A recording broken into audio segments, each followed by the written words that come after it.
আসসালামু আলাইকুম এভরিওয়ান, কেমন আছেন সবাই? আশা করি যে যেখানে আছেন ভালো আছেন, সুস্থ আছেন। আজকে একটি ডিজাইন নিয়ে হাজির হয়েছি। এটি একটি বেবি নকশি কাঁথার ডিজাইন।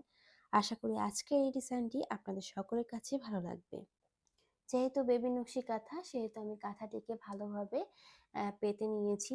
চারপাশ থেকে বড় তাগ সেলাই দিয়ে এবার মাঝখানের অংশটুকুতে আমরা ডিজাইনটি অঙ্কন করে নিব। প্রথম পর্যায়ে এক স্কেল বরাবর জায়গা খালি রেখে আমি ডিজাইনটি অঙ্কন করে নিব।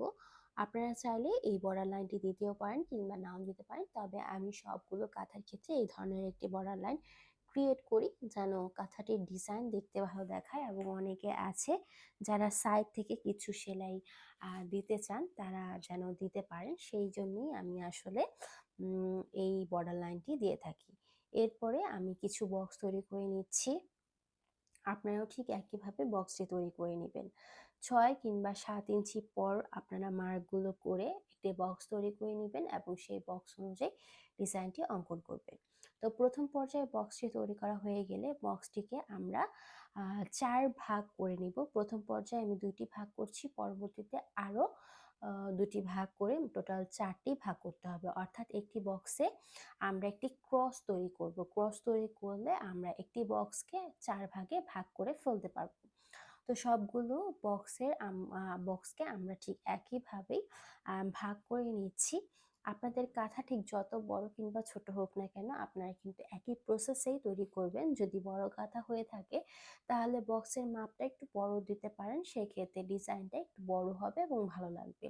আর যদি আপনারা একান্তই গর্জিয়াস ডিজাইন পছন্দ করেন, সেক্ষেত্রে আপনারা এই ডিজাইনটি এই মাপেই তৈরি করে নিতে পারেন বড় কাঁথায়।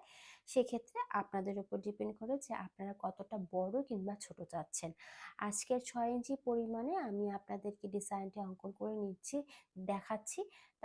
তাহলে আপনারা একটা আইডিয়া ক্রিয়েট করতে পারবেন যে আপনাদের কাঁথায় ঠিক কত বড় কিংবা ছোট লাগবে আপনাদের তৈরি করা ডিজাইনটি।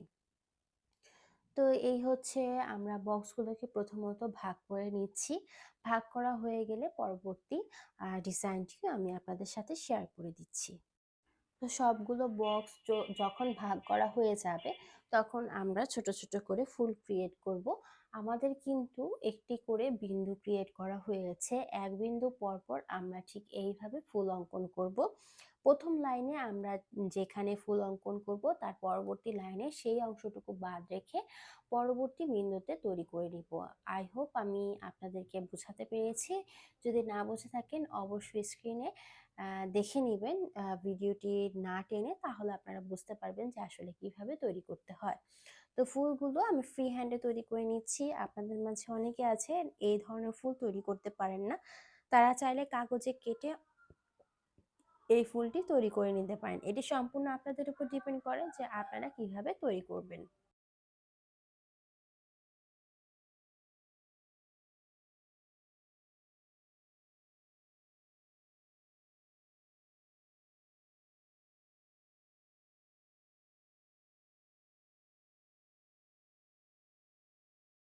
সম্পূর্ণ কাঁথায় ঠিক এইভাবে ফুলগুলো তৈরি করা হয়ে গেলে আপনারা ফুলটির চারপাশ থেকে এটি ডিজাইন ক্রিয়েট করে নেবেন। আমি ঠিক যেভাবে তৈরি করছি ঠিক সেইভাবে।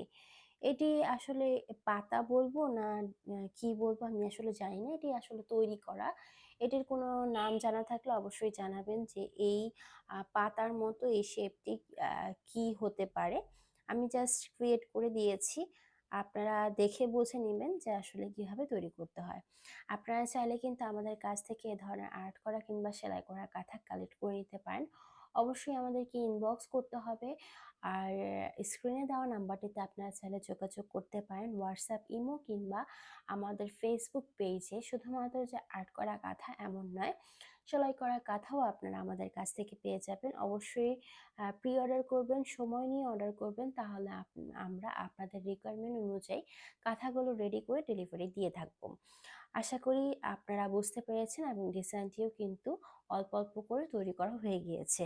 অনেকে আছেন জানতে চান কোন লাইন সেলাই করবেন এবং কোন লাইন সেলাই করবেন না।